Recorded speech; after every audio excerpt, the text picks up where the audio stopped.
Hello दोस्तों, अद्भुत गुरु channel में आप सभी का स्वागत है। दोस्तों, बिहार के एक शहर बक्सर में अमृत सिंह नाम के एक एसपी साहब अपने पद पर नियुक्त रहते हैं। एसपी साहब बड़े ही ईमानदार व्यक्ति हैं। एसपी साहब जब शहर की व्यवस्था देखते थे तो वे एक एक चीज को बड़ी ही बारीकी से देखते थे। एसपी साहब के पास कुछ दिनों से एक लेटर आ रहा था जिसमें यह वर्णित किया गया था कि बक्सर शहर की पुलिस आम जनता के साथ दादागिरी कर रही है, अपनी मनमर्जी चला रही है और फिजूल चालान काट रही है। एसपी साहब एकदम से एक्शन के मूड में आ जाते हैं, लेकिन उस पत्र में किसी भी पुलिस वाले का नाम नहीं था। अब एसपी साहब यह सोच रहे थे कि आखिर वह पुलिस वाले कौन हो सकते हैं, आखिर वह पुलिस वाले क्यों आम जनता को परेशान कर रहे हैं और क्यों उन पर झूठे फाइन लगा रहे हैं। अब डीएसपी साहब बहुत सोचते हैं कि अगर मैं एक एक पुलिस वालों के पास जाकर पूछूंगा तो कोई भी पुलिस वाला यह नहीं बताएगा। एसपी साहब एक प्लान बनाते हैं। एसपी साहब एक दिन रिक्शा चालक के भेष में रिक्शा लेकर पूरे शहर में निकल जाते हैं। बक्सर के एक एक पुलिस नाके पर पहुंचते हैं जहां पर वाहनों की चेकिंग होती है। जब लगभग आधा शहर एसपी साहब नाप लेते हैं, उसके बाद शहर के एक छोटे से चौराहे पर जाते आते हैं जहां पर कुछ पुलिस वाले गाड़ियों की चेकिंग कर रहे होते हैं। एसपी साहब भी अपना रिक्शा लेकर पहुंचे। एक दरोगा आया और उसने रिक्शा रोका और रिक्शा चालक से पूछताछ की, तुम्हारा नाम क्या है, रिक्शा के कागज कहाँ है, तुम्हारा लाइसेंस कहाँ है। तो एसपी साहब ने बोला कि सर, ये मेरा रिक्शा नहीं है,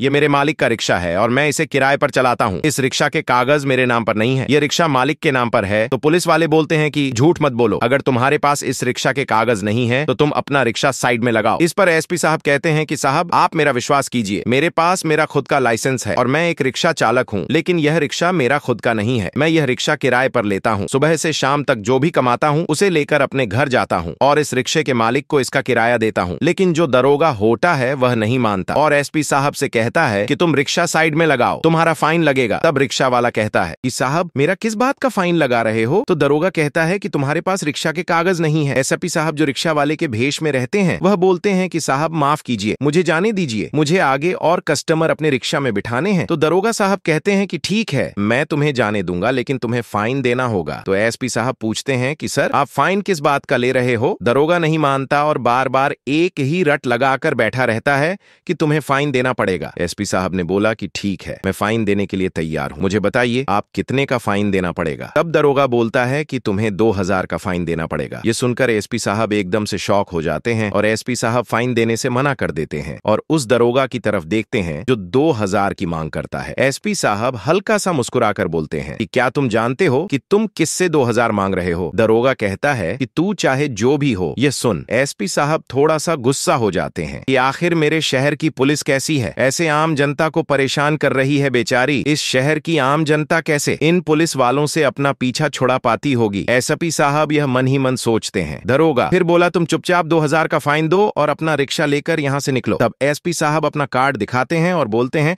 कि मैं तुम्हारे शहर का एसपी हूँ। जैसे ही एसपी साहब यह बोलते, आसपास खड़े पुलिस वाले उन्हें सलाम करते हैं और जो दरोगा उनसे पैसों की मांग कर रहा था उसके खड़े खड़े ही पसीने छूटने लग जाते हैं। वह जो दरोगा एसपी साहब को बोलता है कि सर माफ कीजिए, मैंने आपको पहचाना नहीं। तब एसपी साहब कहते हैं कि मुझे पता है तुम मुझे नहीं पहचान पाओगे। तब दरोगा कहता है कि साहब, आप रिक्शा लेकर क्यों घूम रहे हैं। तो डीएसपी साहब कहते हैं कि कुछ दिन से मुझे मेरे ऑफिस में किराए पत्र मिल रहे थे कि कुछ पुलिस वाले अपनी मनमर्जी और जबरदस्ती के फाइन लगा रहे हैं। मैं इसकी चेकिंग करने के लिए निकला था, लेकिन शहर के किसी भी नाके पर तुम्हारे जैसा बदतमीज दरोगा मुझे कहीं नहीं मिला। तब डीएसपी साहब को और भी गुस्सा आता है और कहते हैं कि तुम कल मेरे ऑफिस में आकर मिलना। और एसपी साहब पूछते हैं कि आखिर तुम इतना बड़ा फाइन किस बात का ले रहे हो। दरोगा कहता है कि साहब, हम भी मजबूर हैं, हमें भी यह पैसा आसपास के पुलिस स्टेशन में बांटना पड़ता है। तब एसपी साहब कहते हैं कि तुम्हें तनख्वाह तो मिल रही है, तो फिर तुम्हें और पैसा क्यों चाहिए और किस बात का चाहिए। तब दारोगा कहता है कि साहब, हमें माफ कीजिए, आगे से ऐसा नहीं होगा और मुझे नौकरी से आप निलंबित मत कीजिए। तब एसपी साहब कहते हैं कि तुम्हें तो कल मेरे ऑफिस आना ही पड़ेगा,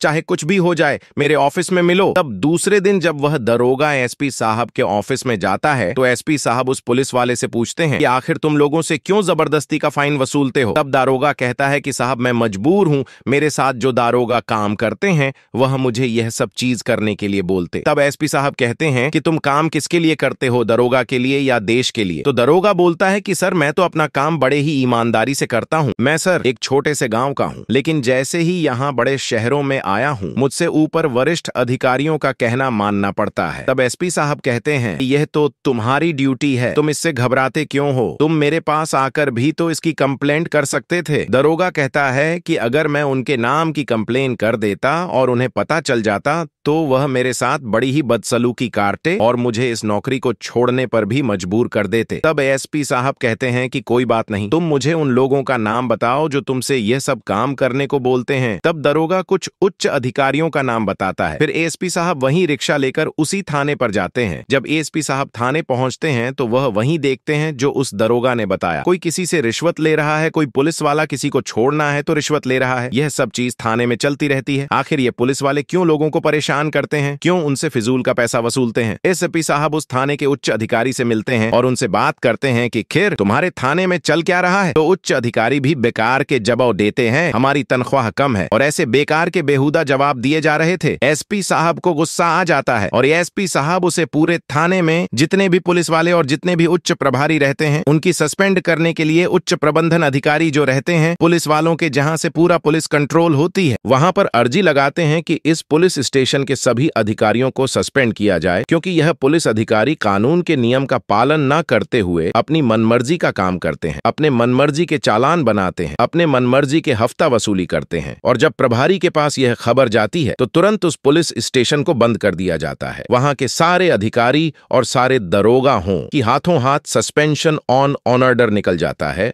और एसपी साहब अपने ऑफिस में लौटते हैं, और जितने भी सस्पेंड अधिकारी और दरोगा थे वे एसपी साहब के ऑफिस पहुंचते हैं और एसपी साहब से माफी मांगते हैं कि सर हमें माफ कीजिए, मुझे नहीं पता था कि रिक्शा वाला बनकर आप आए हैं, और साहब आज के बाद मैं अपने जीवन में कभी ऐसी गलती नहीं करूंगा। फिर इस तरह सभी अधिकारी, सभी दरोगा एसपी साहब से माफी मांगते हैं और एसपी साहब उनसे वचन दिलवाएं कि तुम सभी मुझे वचन दो कि आज के बाद तुम कभी फिजूल का फाइन नहीं मारोगे, कभी किसी भी आम इंसान के साथ जबरदस्ती नहीं करोगे, चाहे वह रिक्शा वाला हो चाहे वह टेम्पो वाला। तो इतना ध्यान रखना कि जीवन में कभी आगे नहीं बढ़ पाओगे और कर्म हमेशा लौट कर आते हैं। एसपी साहब यह सीख उन सभी पुलिस वालों और दरोगाहों को देते हैं। तब सभी पुलिस वाले एसपी साहब से माफी मांगते हैं और माफी मांगने के बाद एसपी साहब अर्जी लगाते हैं कि ये सभी समझ गए हैं, ये सभी सुधर गए हैं, और एसपी साहब उस अर्जी को खारिज कर देते हैं और बंद हुआ थाना शुरू हो जाता है। दोस्तों, एसपी साहब की यह घटना पूरे शहर में बहुत मशहूर होती है। सभी शहर वाले एसपी साहब की वाहवाही करते हैं, एसपी साहब को धन्यवाद देते हैं। मीडिया वाले भी आकर एसपी साहब का इंटरव्यू लेते हैं और सभी दूर एसपी साहब का नाम चर्चा में आ जाता है। दोस्तों, एएसपी अमृत सिंह के बारे में आप क्या कहना चाहते हो? उस घूसखोर पुलिस वालों के बारे में आपकी जो भी राय कमेंट बॉक्स में लिख सकते हो, लोगों के साथ शेयर कर सकते हो। वीडियो अगर अच्छी लगी